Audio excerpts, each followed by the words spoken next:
6 players selected in the 2023 NFL Draft. 3 players commit to play football at The Ohio State University in one weekend. Man, it's a great day to be a Buckeye. You are Locked On Buckeyes, your daily podcast on the Ohio State Buckeyes. Part of the Locked On Podcast Network, your team every day.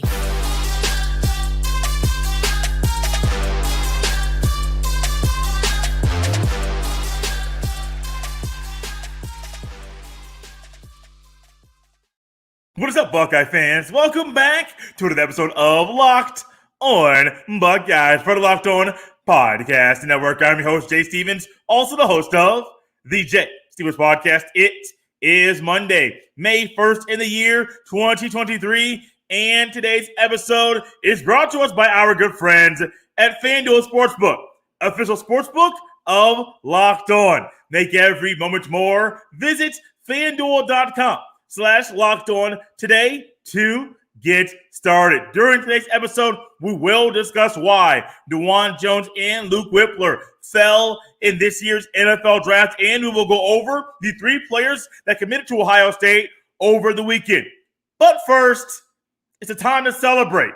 It's a time to be excited and rejoice about what we witnessed from numerous Buckeye football players as they began their careers as professional football players over the weekend. 6 players were drafted in this year's NFL Draft. There were 4 Buckeyes that were signed in the undrafted free agent market. And that's a great accomplishment. Not if you're a first-round pick or a 7th-round pick or anywhere in between. Not if you're the first undrafted free agent that signed or the last one. It does not matter. 10 Buckeyes total started their careers as professional football players. It's an amazing thing. It's really exciting to hear and to see the different players as they begin their careers in the NFL and to see the faces, the excitement, seeing the videos in the homes, mom, dad, girlfriend, whoever is there, friends and family there with you at a house party. And when you get that phone call from, it may be your dad if you're Deuce Vaughn of Kansas State, or maybe if you are Tanner McAllister getting a call to be an undrafted free agent to sign with the team, or maybe you are Paris Johnson Jr. getting the call that you're going to be the 6th player selected in the entire NFL Draft out of 259 players that were drafted. Paris Johnson Jr. was number 6. It's an amazing thing to think about. The 6 guys that are drafted this weekend from Ohio State. We did a live show recapping the first round. The Buckeyes were drafted in the first round of the NFL Draft. C.J. Stroud, number 2 overall to the Houston Texans. Paris Johnson Jr., number 6 overall to the Arizona Cardinals. Jackson Smith-Njigba, number 20 overall to the Seattle Seahawks. Zach Harrison was the 75th overall pick, which came in the 3rd round to the Atlanta Falcons. The Browns selected Dawand Jones in the 4th round, and they also selected Wypler in the 6th round. Now, among the 4 players that are drafted and signed as undrafted free agents, Jerron Cage got signed by the New Orleans Saints. Cam Brown got drafted by the LA Chargers. Also, side note, I am kind of a little proud of myself right now because I said LA Chargers and not San Diego Chargers. I know they've been in LA for a few years, but I still think the thing that I've known most of my life, LA Chargers, not San Diego. Jay's doing a pretty good job today. Also, Ronnie Hickman and Taylor McAllister, they were both signed as undrafted free agents by the Cleveland Browns. I do this a lot. I'm going to do it once again. Think about you, and let's say you were in their shoes. You work your entire life for this day or for this weekend. No matter if you're a first-round guy on Thursday, a second or third-round guy on Friday, or a 4th to 7th-round guy on Saturday. Undrafted free agent, doesn't matter where you are. You've worked your entire life for this moment. And all of a sudden, you get that phone call. It's not a prank call. It's somebody in the front office of pick one of the 32 NFL teams. Let's just say the Cleveland Browns. And they say, hey, Dawand, how you doing? You're like, hey, I'm doing well. Do you know who this is? And, of course, you might recognize the voice from Dawand, who may have taken a top 30 visit to the Cleveland Browns. You say, oh, yeah, I know who you are. I remember that voice. Are you ready to come to the NFL? We want you. We're ready to draft you in the NFL draft. You're going to be a Cleveland Brown. Just think about that moment. You work your entire life. And for Dawand Jones' situation, I happened to pick him because he was the first name I saw on my notepad here. If you're Dawand Jones, you at one point thought you were going to be a basketball player in college, not even a football player. Yeah, you had offers to play football, but his love was basketball. The next thing you know, Dawand Jones becomes a 2-year starter at the Ohio State University. He excels in a great way in year 2 as a starter under new O-line coach Justin Fry. The next thing you know, he's an NFL draft pick. Like, disregard all the things that you've heard, or maybe you saw a video, something that I shared from a clip when Ryan Roberts was with us, going over Paris Johnson and Dawand Jones, what kind of pro prospects they'll be. Forget all of that. Just think about the dream. Think about what this means for these athletes. And now if you are a C.J. Stroud or a Paris Johnson Jr. or even a Jackson Smith and Jig, but being 3 top 20 picks, 3 first-round picks, you're getting the bag, man. Like, the Brinks truck is being backed up. Now, not the full truck. It's a little dying down a little bit, because if it's a full truck, you're Lamar Jackson. Yeah, I mean, $52 million a year. Hello, that's the bag. That's the ultimate bag. But you're getting the Brinks truck backed up to you, saying, "Hey, man, look, we took you number 20 overall. Everything in here is yours." Or Luke Wypler, "Hey, man, 6th-round pick. Everything in this truck, in the back of this thing, it's yours." You're like, whoa, all this? You mean I've worked my entire life for this moment, and all the cash, cold, hard cash that's here right now, it's for me? Buddy, these guys work. They grind. They work. They grind. Some of them overcome injuries. C.J. Stroud had to overcome a lot of adversity, a lot of negative comments, a lot of negative commentary about the way he started his career at Ohio State. He was really close to losing his first game starting in his career as quarterback at Ohio State. And the next thing you know, this kid keeps on working. Rose Bowl champ, made it to the playoff. It was really close to making it to the national championship this year. I mean, all those things go into why C.J. Stroud was so emotional, and showing emotion in 2 different ways. One, we saw Stroud be emotional, and when he was emotional in there, looked like he was going to be close to crying, right? Tears in his eyes, and just overwhelmed with the emotion in that way, just thinking about everything that went on in his life. Then you got another set of emotion that came out with Stroud when he got to the stage after being announced as the number 2 overall pick in this year's draft. And what did Stroud do? Started yelling. Excitement. Just letting it all out. We got the tears in the back in the green room. We got the excitement, the yelling, the joy, the way that he wanted to express it in that moment. It's football, man. We're going to be loud. We're going to be excited. And for this to happen for not just the 6 guys that were drafted, but also the 4 guys that were signed in the undrafted free agent market, I believe everybody deserves to be celebrated, because this is a special moment in their lives, and most of them will never go through the extensive interview process that you go through from the end of the season to the time being drafted that these guys went through. Think about it, 4 months. 4 months. Added on to the game film, added on to things you did in high school, added on to how you treated your PE teacher in possibly the 8th grade or 9th grade. All of these things, the investigation these NFL teams do to get to figure out if you're the right guy to bring into their organization and to be a guy they want to bring in to potentially be on their NFL roster week 1 of the season, it's an amazing accomplishment. I believe everybody, all 6 draft picks, all 4 guys that were undrafted free agents, I believe everybody deserves to be celebrated, because this is a huge step in their football career. This is a huge moment in their lives. Also, there were a couple guys that were a part of this group, Dawand Jones and Luke Wypler, who fell in this year's draft. Why did these 2 guys fall in the draft? We will go over that next right here on Locked On Buckeyes. This episode is brought to you by FanDuel Sportsbook.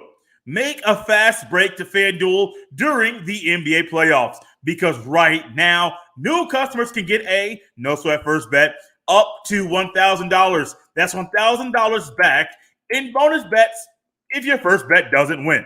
There's no better place to bet all the playoff action than America's #1 sportsbook. Visit FanDuel.com/lockedon and get a no sweat first bet up to $1,000. That's FanDuel.com/lockedon. Once again, go to FanDuel.com/lockedon. FanDuel, official sports betting partner of the NBA. So it's one thing to discuss celebrations and things and the players and why they should be celebrated. At the same time, there's a reason why everybody fell where they fell. There's a reason why Stroud was number 2, Paris Johnson Jr. was number 6, and Jigba was number 20 overall. There's a reason why Zach Harrison went in the 3rd round. There's also a reason why Dawand Jones fell to the 4th round, and Luke Wypler was a 6th round pick. Think about the conversations we had prior to the season. And I remember coming on here with Ryan Roberts of Rise and Draft Scouting. I say it all the time. He is my favorite NFL draft analyst. And Ryan came on here and discussed Dawand Jones at the beginning of the season. Discussed some ways that he can improve, be a better pro prospect. So at the end of the season, he might be picked as high as he should be picked, and he's earned a high draft pick. Ultimately, we saw the improvement, a lot of improvement in Dawand Jones' game during his final year at Ohio State. At the same time, I think there were things that happened off the field. Maybe at Senior Bowls or the Combine or the Pro Day or even some of the top 30 visits that he made to some of these NFL teams. I believe there were things that happened not literally off the field. Now, I know Senior Bowl and Pro Day, there were things that happened on the field. I'm talking about literally like interview stuff and different things like that may be why Dawand Jones did not go this way. And I recently shared a clip from an episode that Ryan and I did prior to the start of the NFL draft. The episode was all about Paris Johnson Jr., Dawand Jones, breaking them down as pro prospects.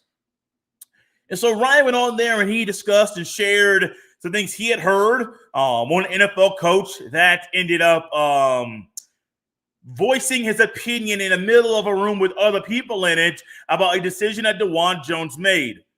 We've also heard stories about maybe there's things I've heard on different podcasts, even someone personal to me that I know very well, even heard some things himself. And I'm like, interesting. And there are things that may have happened off the field that may have persuaded certain NFL teams to not make Dawand Jones a 2nd round pick, to not make Dawand Jones a 3rd round pick. I mean, remember at the end of the season, we heard the mock draft initial circuit say Dawand Jones is going to be a 1st round pick. And I came on here, we did a few mock draft Mondays. At the time, I was like, oh, this is great. But I didn't really think a mock draft, doing that many mock drafts, was the best use of our time together. So we kind of hit it, pulled it back a little bit. And some of those initial mock drafts, it was like 4 Buckeye 1st round picks. And I'm like, it didn't sit well with me because I didn't think it was going to happen because the 4th was Dawand Jones. I said, okay, cool. Senior Bowl practice, Pro Day Combine, cool. Like, he can solidify himself and cement his mark as being an upcoming 1st round pick based off how he conducts himself in these meetings, in these visits, things of that nature. So I'm starting to really think that Dawand Jones didn't help himself over the 4-month interview process between the end of the season and the NFL draft because of some things and some decisions he made. I think Dawand Jones had made some different decisions and really showed and proved to people he is worthy of a higher pick. I think Dawand Jones would have been a 2nd round pick. I'm not trying to joke with you. I was during the NFL draft taking down and writing down different draft picks and went in the 1st round and in the end of the 2nd round. I'm like, okay, I see the guys here. I understand who's here.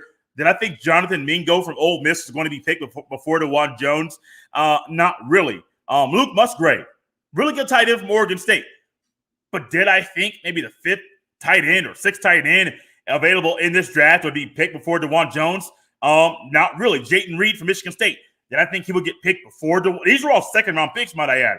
Picked before Dawand Jones? Not really. So you're getting kind of just like, I didn't think Dawand Jones would be picked after some of these guys. But the more I think about it, he could have made some decisions in the offseason and some of these visits that really persuaded some of these NFL teams to not draft him as high as they initially thought they were going to. When it comes to Luke Wypler, I think it's simple. Weird, but simple.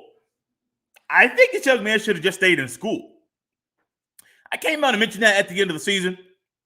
My guy, Ryan Roberts, came on here after watching the film and said, I like Luke Wypler. I think we should talk about him more. I think he's a really good football player. I think he's a guy that when he gets on an NFL team, he can be a solid piece. And I even asked, I said, hey, is he better as a guard, right or left guard? Is he better at center? Ryan said probably center. I trust Ryan's analysis and opinion after he watches the film about numerous college football players. So I trusted that. But I think Luke Wypler, it's really, really hard. I think a lot of people learn this lesson the hard way. Fan bases learn this lesson the hard way. I believe a lot of people believe after you start 1 year at a school, you should automatically go to the NFL. I think that's a belief by some. Now, maybe not you watching on YouTube or listening to us on the Apple Podcast app or Spotify or the Odyssey app, wherever you get your fine podcasts, wherever you're listening. Maybe not you specifically. Maybe you don't think that. But I understand there are some people that think, hey, you're a one-year starter at the Ohio State University, buddy, go to the league. Like, it's disregarding and going, not even factoring in the NIL stuff. You're a one-year starter at this university, go to the league. Oh, you're a two-year starter at this university, go ahead and go to the league. That's a belief out there. Luke Wypler started 26 consecutive games. Once he was named the starter at the beginning of 2021, he didn't miss a game. And every game he appeared in, he started in that game. That's a huge accomplishment, especially being an offensive lineman. But with the importance of the offensive tackle, the importance of the guards, the importance of every other position on the offense, center might be one that some say is the least important position. And if you aren't a clear-cut top two, top three guy, and you have more time to be eligible to play, go play the football some more. Like, this is disregarding the upcoming season, disregarding what the needs are of the team for you and your person as being a future pro. What's the best decision? I know it's not conventional knowledge or thoughts by some now to say, oh, man, stay in school, man. Go ahead and do that. No, but I think Luke Wypler, the position that he plays, he's a solid football player. He would have gotten drafted next year, probably in round 5 or 4, maybe 3, just playing one more year. Now, some might say, Luke Wypler, if you stay, you're not getting any better, so you might as well go and get that money now. That's a thought.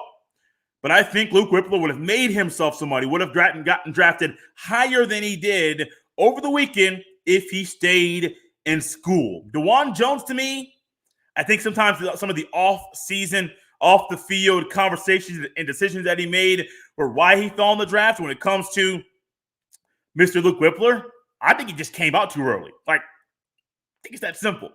I think if he stays in school, it's probably a 4th-round pick, maybe 3rd-round pick. 2nd-round pick seems high, but 3rd or 4th seems like the sweet spot. If Luke Wypler stayed in school and did not go to the NFL draft this year, after the 6 guys that were drafted and the 10 guys and the 4 more guys that were drafted as undrafted free agents, you would think, man, a busy weekend with the draft was over. No, buddy, it was not. There were 3 players that committed to play football at The Ohio State University over the weekend. 3 of them. We'll discuss who these players are next right here on Locked On Buckeyes. As Locked On Buckeyes rolls on here on a Monday, the first day in the month of May 1. It's really crazy about how fast this year is going, but also the transfer portal had a lot of guys go into it. The transfer portal had a lot of players. I think there were 18, maybe 20 guys at the end of Colorado spring game that entered the transfer portal. After that game was played, Ohio State saw Caleb Burton go into the transfer portal. Talented wide receiver who was recently at Auburn over the weekend, taking a visit down there to see if that's where he's going to play the football. The transfer portal and the windows, I think, are smart, but also it makes roster building this time of year a little bit difficult or tricky for college football coaches. And Ryan Day realizes this team is not bulletproof. This roster needs to improve. The starting lineup is not complete on offense or defense. I firmly believe there are guys on offense and defense who are not in the playing with the ones right now, who will be playing with the ones during week 1 of the upcoming season. I firmly believe that. Well, Ohio State recently brought in a couple transfers, one who could start in the upcoming season, one who will compete to be a backup in this upcoming season. The one that could be a starter, Josh Simmons, former offensive tackle at San Diego State. Mr. Simmons could potentially be a starter at right tackle or left tackle in the upcoming season. He took an official visit over the weekend, and one thing I've noticed about Ohio State recently, even with the unofficial visits, they get you on campus, buddy, they're closing quick. I mean, they're closing these guys pretty quickly. And so you got a guy in Joshua Simmons who getting him here is big. He stands at 6'6", 305 pounds. He's a redshirt sophomore, has a few years left of the eligibility to play the football. I mean, you get a guy here, and he's coming to you, buddy, you better get him there. And, hey, this is an OV. It's on my dime. We're going to pay for you to come here. We're going to pay for you to do all the things while you're here. We're also going to make sure we close this thing up pretty quickly. They did that. And one reason why I think Josh Simmons could end up being a starter in the upcoming season is because at right tackle, Zim Mahalski, Tegra Tishabola, nobody knows who's going to start. It's all speculation based off things we heard during spring practice. Nobody knows. Joshua Fryer seems to be a starter. Will it be left tackle like he was during the spring? Or will it be right tackle? That's literally TBD to be determined. So bringing in Joshua Simmons, if he comes in and proves he can be a starter at left tackle, buddy, put Joshua Fryer back in his natural position of right tackle and let's ride with this team in the upcoming season. Another guy who ended up committing to Ohio State has current Ohio State ties in two different ways. They're both family members. Lorenzo Styles, some people remember that name, Notre Dame game a year ago, the guy who had a 50-plus yard reception in that game. Lorenzo Styles ended up committing and transferring to Ohio State from Notre Dame. Lorenzo Styles, his dad played football at Ohio State. Lorenzo Styles is an Ohio native from Pickerington, Ohio. He's also the brother of Sonny Styles. See, you have your dad who was a former Buckeye who played Buckeye football years ago. You have your brother who's currently a Buckeye, and now you're coming in. Now, Lorenzo Styles, as I mentioned, was a receiver at Notre Dame. This young man is coming to Ohio State to play corner. I don't expect him to be a starter in the upcoming season. I don't. I don't think any of the defensive coaches, Pierre Eliano, Tim Walton, Jim Knowles, Ryan, I don't think anybody thinks Lorenzo Styles is going to be a starter in the upcoming season. But what this does is that it's depth. You can realistically he has 2 years of eligibility, and he has a redshirt year, so he can realistically be at Ohio State for 3 years. So let's just say he uses this upcoming year as a redshirt year. Get your weight up, get your body right, get transitioned to playing corner, something you haven't done since the high school years you played the football there in the state of Ohio. You get acclimated with Buckeye football. Different than Notre Dame, but James Laurinaitis went to Notre Dame, Buckeye went to Notre Dame, came back. He can say, hey, here's what you did at Notre Dame. Here's how we did things there when I was there. You come here, we can do things our way. Different than Notre Dame. I'll help you get acclimated to the Buckeye way of doing things. So in the offseason, fall camp, during the upcoming season, spring practice, winter workout, spring practice next year, he can be someone who can compete and who will possibly compete to be a starter in the 2024 college football season. I would not be shocked if Lorenzo Styles used this year as a redshirt year to get back to the footwork, the flipping of the hips, the backpedaling that is needed to be an elite corner at the Ohio State University. Last but not least, we'll not spend much time here, Jordan Lyle, a 4-star recruit, according to 247 Sports composite rankings. This young man is someone that I believe last week when John Garcia and I were recording our episode together during last week's recruiting update, Jordan Lyle literally unleashed his final 5 that day. No, I did not think that a few days later, less than a week later, Jordan Lyle will commit to Ohio State. John and I went over during that show why both of us believed that Ohio State would add a third running back to their 2024 2024 recruiting class. I did not think it was going to be Jordan Lyle. It was a possibility. I didn't think Jordan Lyle would commit this quickly. 3 guys, James Peoples, Sam Williams-Dixon, Jordan Lyle, all running backs. Tony Alford, like I'm saying, if they're getting you there on campus, unofficial visit or even an official visit, I don't know what's happened. I don't know if they had training from a sales team or whatever. I don't know. But these coaches are closing pretty well this year. You're going to win some, you're going to lose some.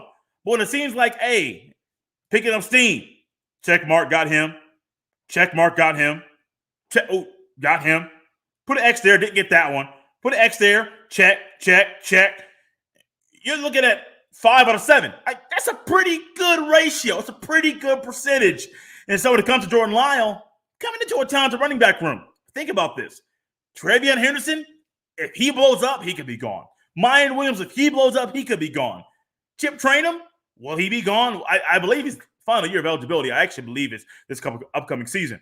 Evan Pryor, Dallin Hayden, what's going to happen there? We're literally looking at this thing and saying, we're trying to guess and figure out who's going to transfer because of how many running backs are committed at Ohio State right now. I think 3 running back commitments is great. It's great. And Tony Alford, some question if he can still get that thing done. Hey, he's proving to us he still has it. We're out of here on a Monday, the first day in the month of May. Happy to be back with you. Tomorrow's show will be a little bit more of a negative conversation surrounding the NFL draft from a Buckeye point of view. There was only one defensive player drafted in this year's NFL draft. That was Zach Harrison in the 3rd round, 75th overall.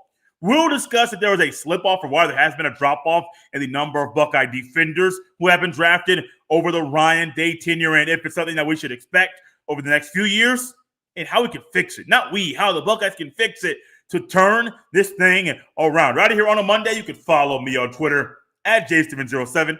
You can send all of your emails to jstevens317 at gmail.com. Out of here, guys, on a Monday. Hope you're having a great day. More NFL draft conversations tomorrow, and we'll learn later in the week about what Ohio State draft picks in 2023 will be. Why the teams that drafted them, we'll learn why they drafted them later in the week right here on Locked on Buckeyes.